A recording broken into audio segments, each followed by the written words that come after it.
Viņu sauc Gunta. Viņa šos skaistos augļu kokus ir gatava apgriezt mūsu acu priekšā.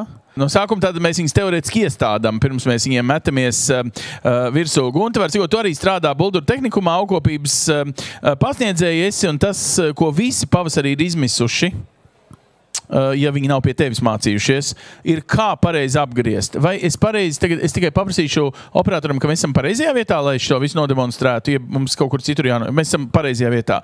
Var cikot, tu metīsies no sākuma virsū tajā ābelē, vai ne? Okay.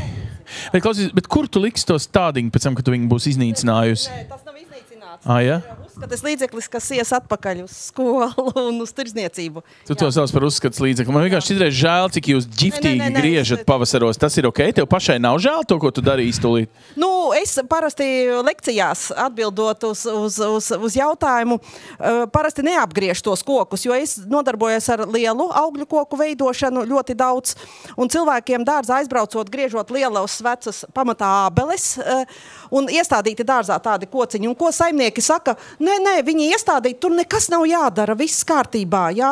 Un tad kļūdas parādās pēc tam, jā, tajos nākamajos gados, tad, kad mēs nepareizi izveidojam jau pirmajos gados. Un tad man ir tāds teiciens, es tā garām ejot, pa kluso, es izveidoju, lai vismaz sākums pats pirmais ir, pareizi, lai tie kociņi pēc tam būtu vieglāk mazliet tikt ar viņiem galā, jā, jo šeit man nepavēlti ir paņemti divi kociņi, viens kas ir, gluži vienalga, vai tas būtu, jūs pareizi zinat, bet gluži vienalga, vai jūs nopērkat ķirsi, plūmi, ābeli, bumbieri, mēs runāsim par augļu kokiem, kuram ir nesazarota daļa, vienkārši viengadīgi, ļoti gari šie te acotņi viņus sauc par viengadīgiem kociņiem vai viengadīgiem acotņiem, viena tāda stiba kārtīga, dzinums spēcīgs.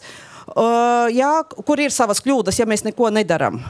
Un otrs ir jau ar sānu zariem, ar vainagzariņiem arī. Tāda divas galējības arī, kas ir un jāizveido gan vienā gadījumā, gan otrā. Tā, šeit, tā laikam, tātad... es ļoti īsi, tā ir tikai teorija, to jūs visu arī varat atrast gan jaunākās, gan vecākās literatūrās, gan arī atšķirot jebkuru ārzemju grāmatu, kas ir par augļkopību Latvijā, varbūt mazliet mazāk. Jūs redzēsiet tādu mazu schēmiņu, ar tiem zaru stāvokli attiecībā pret stumbru un zaru leņķus. Un saskaitīt tur ābolīšus arī varat, jo, pirmkārt, mums tai vainagā ir jānodrošina gaisma, jo tas ir pats pirmais, kas ir vajadzīgs, lai jums būtu pietiekami izgaismoti visi zari, visā zara garumā, lai tas vainags ir izgaismots. Līdz ar to būs lapas, zaļas spēcīgas lapas, kas ražos barības vielas, būs fotosintēze, un jums būs arī augļu zari ar ziedu pumpuriem, kas nodrošinās šo te ražu. Un, ja mēs jau nepareizi izdarīsim šādi, mēs kaut ko palaidīsim garām. Varbūt mums būs gari spēcīgi dzinumi. Man kursos parasti arī tā ir.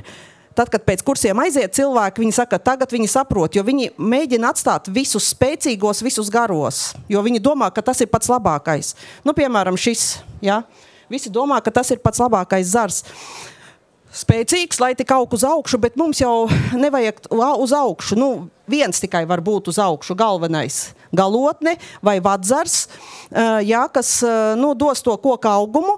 Un tad, kad mums koks ir sasniedzis, jūsu vēlamais augļu koks sasniedzis tādu augstumu, kādu jūs vēlaties, vai 3 metri vai 4, tad mēs to galotnīti griežam nost, bet līdz tam brīdim viņa ir vajadzīga. Un galotnes uzdevums ir braukt tikai uz augšu. Kā jūs redzat, tur, kur ir pirmais numuriņš bildītē, tas ir galotnes uzdevums. Viņai ir jāvirza vainags uz augšu, un mums galotne ir svarīga. Līdz tam brīdim, kamēr mums koks sasniedzis vajadzīgo augstumu. Otrais, trešais numuriņš, arī skatoties šeit, zaros, ar pietiekami tādu pašauru leņķi atzarošanās pret to stumbru, kuram arī ir izteikta tāda vēlme augt uz augšu, veidot šo te augumu. Un tāpēc šos te zarus, viens no tiem ir konkurents, mēs noteikti ņemam ārā, jo viņš konkurēs ar galotni, un viņam ir šaurs atzarošanās leņķis, kas kādreiz pārvērtīsies par tādu plīstošu žākli zaru. Es nelauzīšu pārāk skaists tāds, lai sabojātu, bet mēs viņu izgriezīsim skaisti. Un jums jāatbrīvojas, jo tās ir kļūdas, ka cilvēki neizgriež. Viņi domā, spēcīgi zari jāatstāj. Un sākot ar atzarošanās leņķi, kas ir 45 grādi, tā pieliekot, piemēram, mēs tā zinām, un uz leju, jo platāks tas leņķis atzarošanās, jo zars mazāk domā par augšanas sparu uz augšu. Un viņš vairāk sāk veidot šos te sānu zarus vai klājzarus, kā kuram augļu kokam to saka, sāk veidot ziedu pumpurus, un jums attiecīgi būs raža. Un ja jūs jau pirmajos gados pareizi izveidosiet vainagu, jums jau tā ābola, šeit būs valnīša daļā būs nostiprinājums, un jau zars būs atzarojies un pietiekami nostiprinājies, un turpmākos gadus jums pa tādu pamatzaru veidošanu vairs nebūs jāuztraucās. Tad jūs varēsiet sākt domāt, kur likt tos ābolus varbūt beigās. Tāda schēma, tā ir tā koka daba, fizioloģija, ja mēs viņu izprotam, tad mēs arī saprotam, šo te proporciju mums jāpanāk, jo mēs pareizāk izveidosim vainagu. Šeit arī tikai tāds uzskates materiāls, tā ir tikai teorija, to var arī pats dārzā papētīt. Apakšā tur tās, kas ir bildītē, mūsu visu lielās, vecās, smukās ābeles, pa kurām es arī iestājos un mēs veidojam, bet vainaga vidusdaļa ir, tukša, plika, malka, tā teikt, bez sāndzariem, bez lapām, bez augļiem. Visa raža izvietojas ārpusē. Un tā kā mēs runājam, ka mums ir gaisma vajadzīga, tad mēs vecajiem augļu kokiem arī panākam atpakaļ ejoši, sākot ar galotnes nogriešanu, ar zaru izgriešanu, atgriežamies, lai ir mazāk zaru, bet mazāk šo te tukšo zaru lielo spēcīgo, bet vairāk lapu, un līdz ar to būs mazāk augļu. Varbūt nevajag nemaz tik daudz ābolus, bet būs kvalitatīvāki, lielāki. Un visas tās vainagu formas, kas šobrīd ir tās vārpstveidīgās, koniskie visi vainagi, palmetes, jebkādas, kas šobrīd nāk, tā proporcija ir pareizāka. Ja mēs izvēlamies izveidot pareizi, mēs panākam mazāku koksnes to pieaugumu, bet vairāk to ražu, un tā proporcija lapu koksnes attiecība ir pareiza, jo uz katru ābolu vajag pietiekami daudz lapu, lai viņus nodrošinātu ar barības vielām. Lielajās vecajās augļu ābelēs, visbiežāk piemina ābeles, tās ir tādas populārākā kultūra. Tā proporcija ir nepareiza, jo tur ir ļoti daudz koksnes, un tām lapām viņa visa jāpabaro, un ražas līdz ar to ir mazāk. Jāsāk jau ar pašu sākumiņu, ja mēs sākumā neizveidosim. Savulaik vācu lektori, kad es braucu mācīties sen atpakaļ, pirmo veidošanu, kad rādīja, kā veidot šīs te punduru formas, viņi arī teica, pirmos 3 gadus jāstrādā priekš ābeles, tad ābeles strādās priekš mums, un tad, tāds sākumiņš, kas ir jāizveidot tajos gados, nevis tā, lai jau aug, viss kārtībā tur būs, tad, tā nebūs. Ir jāpastrādā mazliet, jāzina, ko jūs darat, nevajag baidīties, un tā, mazliet papētīt to augļu koku un pieņemt tādus drosmīgus lēmumus un izveidot pareizi to vainadziņu. Un tie uzdevumi ir, kā jau mēs runājam, gaismas apstākļi jāpanāk, vainagam jābūt izturīgam bez šīm te šaurajiem leņķiem, bez zaru žāklēm, jo viņam jābūt smukam valnītim, kas notur visu to ražu. Jo, tā, ka jūs liekat stutes, kokos, tas nav nekāds labais tonis, tad nepareizi zaru leņķis vienkārši jums ir nevis pa daudz ābolu. Pa daudz ābolu arī nav labi, arī jāsabalansē tas viss.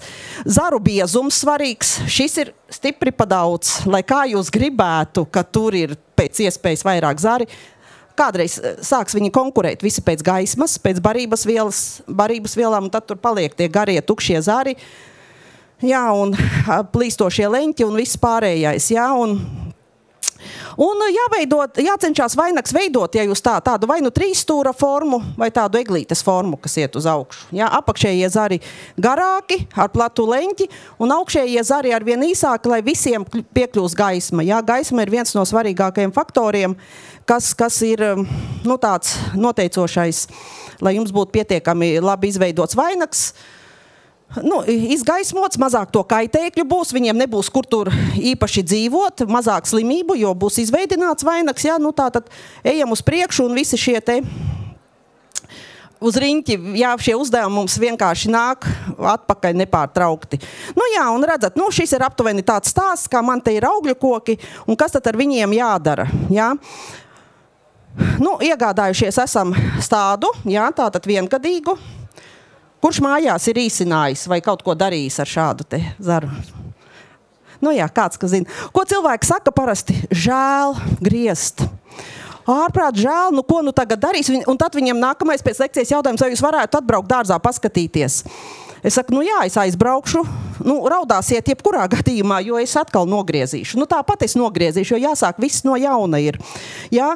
Un tātad ir tātad viengadīgi šādi te nesazarotas dzinumi, jā, un ir sazaroti, un viņiem ir dažādi tie veidošanas principi, jā, bet sākums visiem ir vienāds, jā, stādīšanas gadā. Šis ir stādīšanas gads, un līdz ar to mēs sākam kokiem skaitīt gadus, jā. Un kas tad būtu jādara? Mums ir jāpanāk, lai mums ir stumbra daļa, tā, kas ir bez zariem. Dārzā parasti tas ir ap 60 centimetriem mazliet uz augšu. Mērāmais varbūt mums īsti nav līdzi nekad. Ap cēlī aptuveni. Jā. Šeit man tā kā viņš vēl nav iestādīts, jā. Tad varētu būt zari, šeit būtu. Un ko tad daram šī daļā? Visus pumpuriņus, tā kā viņi paplauks, kniebjam nost, jā. Stumbrs ir nesazarotā daļa. Neatstājam tur lapas, jā, lai smuki izveidojas stumbrs, lai viņš ir skaists. Un tātad bez zariem lieki, kas mums traucējas kopšanu, varbūt pļaušanu, un tur viņi nav vajadzīgi. Un nākamais, ko cilvēki neizdara, mēs nopērkam ļoti skaistu stādu, jā, un daba tāda koka ir, viņš barības vielas kā skrien uz augšu un sazarojās mazs pušķītis galā, šāds. Un līdz ar to beidzās jums tas zarojums, stumbrs ir kaut kur ap degungalu, jā, augstumā un raža kaut kāda. Ja vien tas nav augststumbra ķirsis, ja jūs mājās gribat, bet ja jūs gribat normāli ražojošu ķirsi, ko tad mēs daram? Mēs ņemam un īsinam aptuveni uz metru. Jā, tā no zemes un vienkārši virs pumpura kādu centimetru saīsinam. Jā, un tātad šī te daļa no tiem 60 centimetriem uz augšu, jā, tā kā mēs iestādīsim, varbūt, ka tur bišķiņ zemāk vēl. Metrs 10 saīsinam. Ko mēs panākam ar šo te stāstu? Un tad, kad vēl mēs nobraucam lejā, šie te pumpuri būs tie, kas dos tos zārus, un jums skaisti veidosies vainadziņš. Ja jums ir drosme, izplēšat pirmos 2 pumpurus zem tā nogrieztā, mēs panākam, ka mums neaug jau nevajadzīgie šie te spēcīgie zari. Ja? Viss veidosies vainags. Kas jādara ar šo? Jāsaīsina 1 zars. Nepareizi. Vispār nost. Tāpēc, ka jums jābūt simetrijai, proporcijai zaru. Ja man pretīm būtu otrs, viss kārtībā, atstājam. 1, viņš ņems visas barības vielas, aiziet rastumā, viņš nedos ceļu citiem zariem. Viss jāsāk no jauna, jā, viss skriežam nost. Ķiršiem var atstāt ar šādu te puļķīti celmiņu, jā, lai viņiem tās slimība netiek līdz stumbram. Aptuveni tāds sākums. Vienalga, cik jūs garu nopērkat, vēl garāku tur pušķītis galā ir, vai arī jums jau ir 2-gadīgi, 3-gadīgi zari neveidoti. Sākam no sākuma pozīcijas. Un mēs šī daļā panākam, ka mums izveidojas vasas jaunās un jau izveidots vainags. Parādīšu uz priekšu, kas tad notiek tālāk, ko daram. Kāds ir darbojies ar tādu? Jūs mājās saimnieces droši vien ir darbojušās.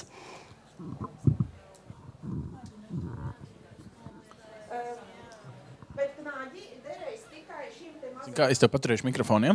Knaģi derēs tikai mazajām šī gada vasām, 10-15 centimetri. Tikai.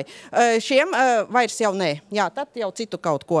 Jā, un tad, kad jums izaug šīs te vasas, garākas par jūsu sprīdi, jaunās, skaisti ieliekam knaģīti, vislabāk koka, jo tiem plasmasas ir asas malas, nu tur var saspiest miziņu. Un atliecam to zariņu, un jūs jau nostiprināsiet platu atzarošanās leņķi. Atceraties, mums ir vajadzīgs tas platais atzarošanās leņķis. Viss, viņš nebūs vairs. Saldie ķirši ir ļoti spēcīgi augoši koki. Ļaujiet viņiem augt, cik jums augstumā 2-3 stāvu mājas augstumā izaug ķirši. Cilvēks saka, nopirkām maziņu stādu, mums teica, ka būs maziņš. Nu jā, malku skaista ķirškoku. Mēbeli var uzbūvēt kādu. Jā, bet šādi mēs atliecam, mēs mazinam augšanas spāru tam zaram. Galotne paliek, galotne atkal nākamā gadā īsinam.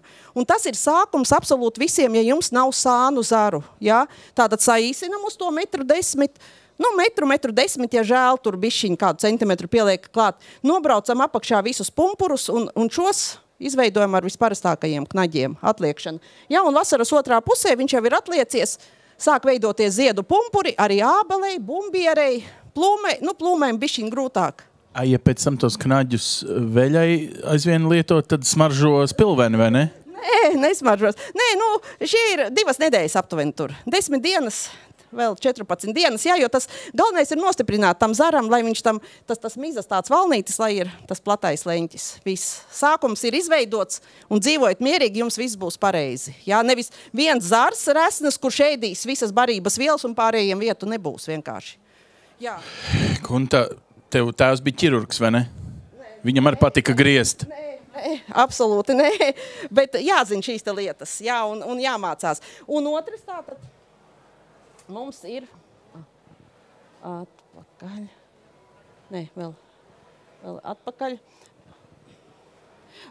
Nu, tātad es paņemšu tagad. Jā. Tagad ar sānu zariem, nu, esam iegādājušies. Otra galējība. Atkal žēl griezt. Nē, lai aug visiem vajag. Bet pirmajā gadā, cik būtu jāatstāja 3, pilnīgi pietiek, jo vainags jums aug uz augšu. Un tas pamatzaru skaits, kas atzarojas no stumbra, pilnīgi pietiek 6 līdz 8 zari. Jā? Nu, koks jau jums augs 3, 4, 5 metri, cik jūs gribat. Jā? Pamatzari ir tie, kas atzarojas tieši no stumbra vai skeletzari lielajiem augļu kokiem. Jūs varat, jā, šajā gadījumā divām metodēm var veidot vainagu. Jūs varat izgriezt un zarus atliekt arī, un jūs varat zarus saīsināt, veidot klasiski apaļu skaistu vainagu. Kādas jums ir vēlmes? Vai plakanu vainagu? Viss to noteiks tas zaru izvietojums, kā jūs vēlaties. Jā, bet sākumiņš atkal ir vajadzīgs. Jā? Tātad šis ir smuki izveidots, to mēs liekam nost. Tā, ķeramies klāt nākamajam. Nu, par ko mums jāatcerās? Tātad mums ir konkurentzari, jā, kas konkurē ar galotni. Nu, vēl te kāds ir. Tad mums ir tādi vājāk attīstīti mazliet, bet ar platiem. Redzat, kāpēc viņš ir vājāk attīstīts? Tāpēc, ka viņš jau ir ar platu leņķi. Viņš augšanā ir mierīgāks, viņam augums ir mierīgāks. Šie 2 konkurēs. Ja jūs neko neizdarīsiet, jā, kaut kad viņi augs un te pušķosies un nu, vairāk arī nekā nebūs. Ja? Nu, tātad izvēlamies pirmkārt, tā, es apskatīšos, vai nu.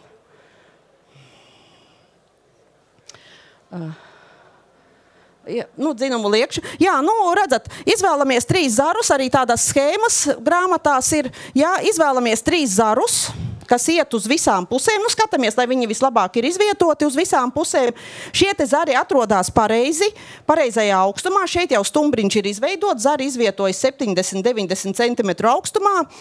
Nu, bet viņi ir jāizveido pareizi, un tas ir atkal atkarīgs, kādu jūs vainagu vēlaties. Vai apaļu, klasisko, kad zari ietu visapkārt, vai arī jūs varat izvēlēties kaut vai uz 2 pusēm zarus, ja? Špaleras veidot. Viss, kā jūs paši mazliet roku darbu pielikt, un jums būs špalera. Bet parādīšu, kā apgriezt.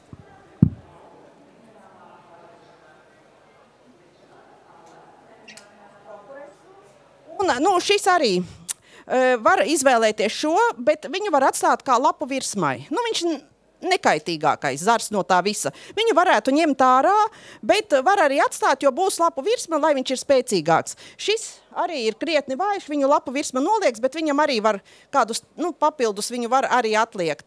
Nu, šis ir par spēcīgu, bet, ja man viņu tur vajag, nu, ja jums žēl, nu, negriežat, bet liecat. krietni.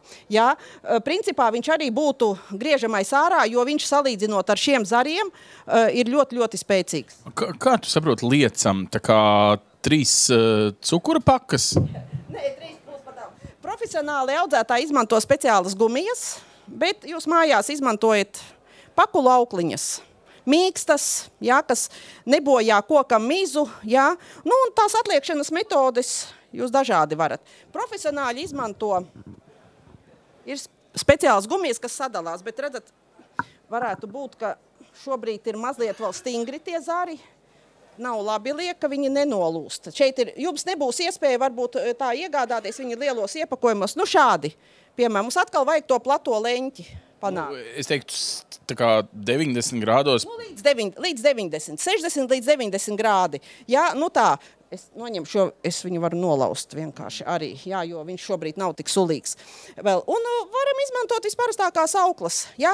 Atstājam šo, balsojat, atstājam vai neatstājam? Balsojam. Kurš par atstāšanu un noliekšanu? Tā, visi baigie pacifisti. Vai nu īsinat, vai liecat. 2 varianti. Es jums šobrīd parādu, ka jūs varat visus zarus atliekt platā leņķī. Jums būs tāds skaists apaišs vainags, ja? Un piesienam vai nu pie mieta, vai pie stumbra atkal tas pats, ja? Redzat, paku laukla samirks un viss, ja? Viņa atkal 2 nedēļas viņa izdarīs šeit to darbiņu, šeit, ne jau šeit, viņa izdarīs šeit to darbiņu, ja? Pagaid, tu gribi teikt, ka tā paku laukla sadalīsies dabā pēc 2 nedēļām, tik ātri, taču nē. Viņa var palikt, bet viņa nekaitēs koka, viņa tās kaprona auklas visas uzmanāties, ja? Jo viņas iegriežās, ja? Vai, ja vajag spēcīgākus, var atliekt arī vecākus zarus vēl, ja? Bet nu, tad tā aukla vairākos līmeņos, varbūt kaut kādu spēcīgāku auklu, bet gumija, tā ir vairāk profesionāļiem, nu, viņa pati sadalās, bet jūs savā dārzā var arī iekarināt kaut ko arī. Atsvariņi vienīgi, lai jums nav spēcīgs vējš, viņi šausmīgi šūpojās. Ko tu lieto kā atsvariņus? No atsvariņus mums bija kādreiz sagatavoti tādi cementa cements krūzītēs tāds, nu, un tad mēs ar knaģīti pieliekam klāt, bet var jebkādu materiālu maisiņu, tos akmentiņus iesiet, nu, jebko, jā. Kurš ir pareizākais laika posms, kad veidot šo vainagu? Vakar bija? Viņš nokavēja, vai ne? Agrs pavasaris vai? Nu, var no agra pavasara līdz ziedēšanai. Cilvēki, nu, jauniem augļu kokiem, nu, ja mēs gribam, jā, tad var veidot arī šobrīd un var veidot vēl arī mazliet vēlāk. Nav, nu, tā līdz ziedēšanai, tā runāsim vieglāk, jā. Jo arī pieaugums, nē, tas nav atkarīgs uz pieaugumu, nē, tas vairāk varbūt potēšana. Sulu cirkulācija, zari elastīgāki, jo tad, kad jau viņš būs saplaucis gan lapas, gan ziedi, viņš jau būs tā kā bišķiņ sadalījis barības vielas, viņš tā kā mazāk būs, jā. Šobrīd viņam mēs dodam baigo stimulu zarošanās, bet šis bija variants, ka jūs varat atliekt zarus, bet otrs, mēs varam arī saīsināt tā kā bildīgi. Mēs nobalsojām par negriešanu, bet labi. Kurš par grieši, par saīsināšanu? Diemžēl, jā. Izvēlamies, nu, paņemsim šos 3 zarus, piemēram. Šo es bišķiņ varbūt platāku paņemtu, jā, nedaudz, bet kā mēs īsinam? Šo mēs atstājam tā kā rezervīti, neskaitam viņu pie normāla zara. Šo arī, nu, to mēs vēlāk varam arī izņemt. Atstāsim 3 pamatzari šie, jā. Un sāk ar apakšējo, nu, 30, 40 līdz 50, nu, 30, 40 centimetri un visus pārējos. Ar pumpuru mēs varam pavirzīt. Šis nāks uz šo pusi, šis nāks uz šo. Jā, jūs ārpusi, zariem no stumbra uz ārpusi. Viss, nav cita ceļa vienkārši. Nu, un aptuveni šādi. Un galotnīti, viena griežņa tiesa, 20 centimetri. Nu, tā kā viņš man bišķiņ tā kā noliecies, pabīdījies. Es pabīdu, nu, bišķiņ paņemsim bišķiņ uz augšu, šādi te. Un redzat, viņam veidojas šī te forma. Jā, šos jūs varat, nu, ja mēs noņemam nost, izveidojas tāds klasiski apaļš būs vainags. Skābajiem ķiršiem, liela auguma ābelēm, jūs bumbierēm, plūmēm varat šādi te. Jo ko mēs panākam? Ja mēs atliecam viss, viņš ļoti minimāli zarosies, būs šāds te sānu zari ar augļu zariņiem. Ja jūs nesaīsināsiet, atstāsiet šādu zaru leņķi, viņam pušķī būs tikai zaru galos atkal. Viņš skries atkal uz augšu, neatkarīgi kāds viņam leņķis. Bet, ja mēs saīsinam, mēs panākam, ka sānu zari skaisti veidosies un attiecīgi tā raža. Un tālāk viss, kas uz augšu, viss, kas uz leju, nost. Ja? Taisam plakanu tādu, jā, lai mums tā gaisma vainagā. Un tas ir pats sākums. Nu, veidojam tādā.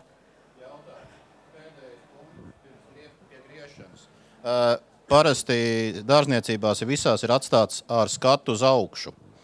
Kā ir pareizā sānu zariem? Mēs rīzam tomēr, šis man ir pa šauru. Nu, ja viņš ir skatu uz augšu, tad viņš ies šitā, jo jūs varat pabīdīt. Man tā kā gribētos, lai viņš iet platāk. Nu, dārzniecībā arī ir, vai nav laika ātri, ka tik nogriezt, jā. Jā, jūs ar pumpuru virzienu varat pavirzīt, jā.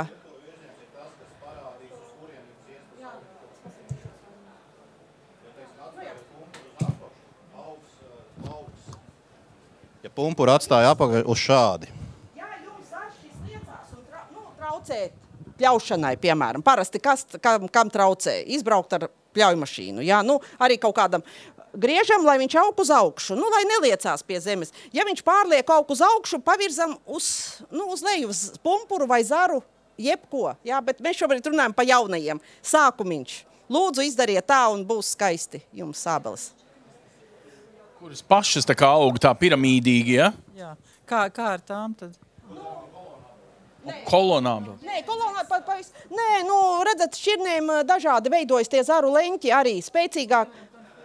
Jā, konfetnejai ir jāīsina, jo viņai veidojas tukši zaru posmi, jo tas ir atkarīgs no zarošanās. Sīpoliņu neīsina, neaizraujieties, ja jums ir vecais. Konfetnej jāpaīsina. Bet jūs varat bišķiņ paliek, lai ir tas platāks leņķis, jā, jo viņš dabā veido šaurākus, platākus, jā, un zarošanās spēja dabā ir ļoti aktīva pumpuri, plaukst un zarojās, un vāji, jā, un tā konfetnej ir viena no tām, nu tā jāpastimulē, lai viņa iedot tos, jā, jo ja jūs negriezīsiet tādi tukši zaru posmi, bumbieres, piemēram, ar tādiem milzīgiem zaru posmiem.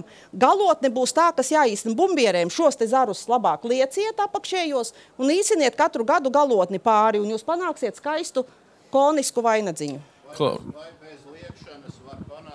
Vai bez liekšanas var panākt ar griešanu tikai šo plato formu? Kas veido, bet dārzā jau, nu, tur ļoti specifiska veidošana nevar. Nē, viņš pats, šis ir jau pa spēcīgu, lai tikai lapas viņu un augļi noliektu. Viņš, ja gribam platāku, viņš tomēr mazliet jau šim jau ir jāpastimulē. Bišķiņ pie liekšanas ir jāpiestrādā. Tāpēc vācieši arī saka, nu, ka tie 3 gadi, jā, te jau aizgājis. Jā, tur, nu, ka atkal šeit, ja jums aug, šis, nu, jūs šogad tā izveidojat, augs atkal jaunais, viņam veidosies, ieliekat knaģīšus, visi jau nākamgad atkal nebūs nekas jādara, lapas un ziedu pumpuri izdarīs.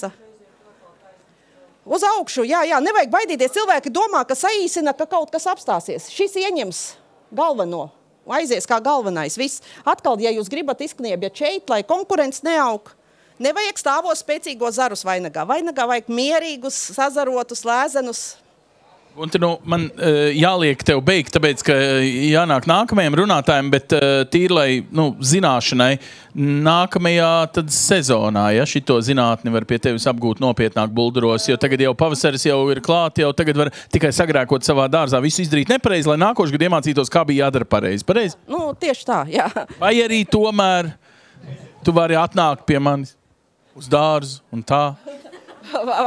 Bet raudās ir ļoti daudz, jā, tās visas kļūdas, ko jūs pielaižat, viņi saka, man žēl, bet tad atnāciet izgrieziet. Es saku, raudāsiet tāpat, tad raudāt viens pats varbūt un griežat, jā, nevis, ka es tur vēl vainīga jūtos, nē, bet, nu, ir lietas, kas ir jāizdara, jā, nu, mazliet pasakojot līdzi, nu, filmiņas, bet izvērtējiet kritiski arī YouTube's filmas, tur ir zili brīnumi arī, jā, nu, tādas pamatlietas, paskatieties, jā, un izdomājam, ko darīt. Mīļā, un mēs nāksim tev satikt dzīvu, mums nevajag YouTube, mums ir īsts profesionāls, kam mēs tagad ticam. Kāds grib bāzītē varbūt ielikt Guntas stibiņas?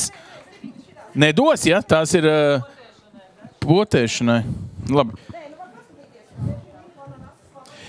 Labi, draugi, liels paldies. Es jūtu, cik uzspicētas acis un uzmanība bija, un tev būs ļoti daudz studenti nākamajā reizē.